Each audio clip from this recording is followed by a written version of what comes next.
नीति वचन 6। हे मेरे पुत्र, यदि तू अपने पड़ोसी का उत्तरदायी हुआ हो अथवा परदेसी के लिए हाथ पर हाथ मारकर उत्तरदायी हुआ हो, तो तू अपने ही मुंह के वचनों से फंसा और अपने ही मुंह की बातों से पकड़ा गया।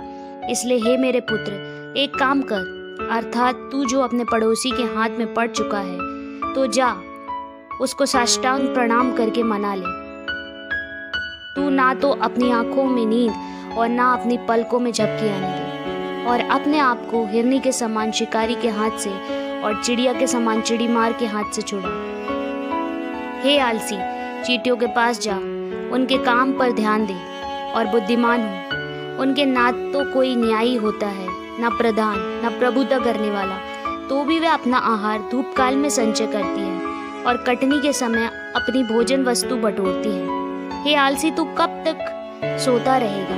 तेरी नींद कब टूटेगी? कुछ और सो लेना, थोड़ी सी नींद, एक और झपकी, थोड़ा और छाती पर हाथ रखे लेटे रहना, तब तेरा कंगालपन राह के लुटेरों के समान और तेरी घटी हथियार बंद के समान आ पड़ेगी। ओछे और अनर्थकारी को देखो, वह टेढ़ी टेढ़ी बातें बकता फिरता है। वह नैन से सैन और पांव से इशारा और अपनी उंगलियों से संकेत करता है। उसके मन में उलटफेर की बातें रहती, वह लगातार बुराई गढ़ता है और झगड़ा रगड़ा उत्पन्न करता है। इस कारण उस पर विपत्ति अचानक आ पड़ेगी। वह पल भर में ऐसा नष्ट हो जाएगा कि बचने का कोई उपाय न रहेगा। 6 वस्तुओं से यहोवा बैर रखता है, वरन 7 है जिनसे उसको घृणा है, अर्थात घमंड से चढ़ी हुई आंखें, झूठ बोलने वाली जीभ, निर्दोष का लहू बहाने वाले हाथ, अनर्थ कल्पनाएं करने वाला मन, बुराई करने को वेग तोड़ने वाले पांव, झूठ बोलने वाले साक्षी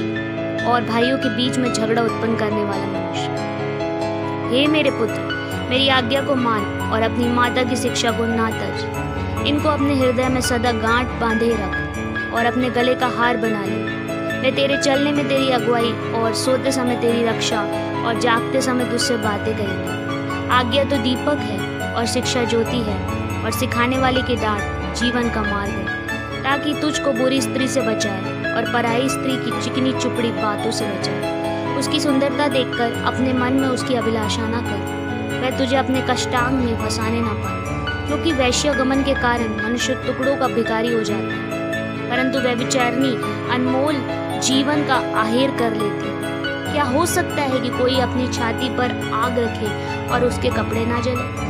क्या हो सकता है कि कोई अंगारे पर चले और उसके पांव न झुलसे?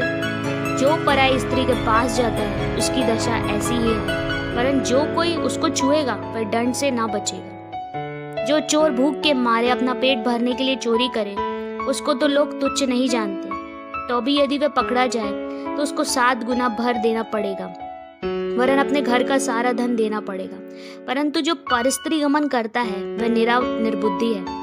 जो अपने प्राणों को नष्ट करना चाहता है वही ऐसा करता है। उसको घायल और अपमानित होना पड़ेगा और उसकी नामधराई कभी ना मिटेगी, क्योंकि जलन से पुरुष बहुत ही क्रोधित हो जाता है और पलटा लेने के दिन वह कुछ कोमलता नहीं दिखाता।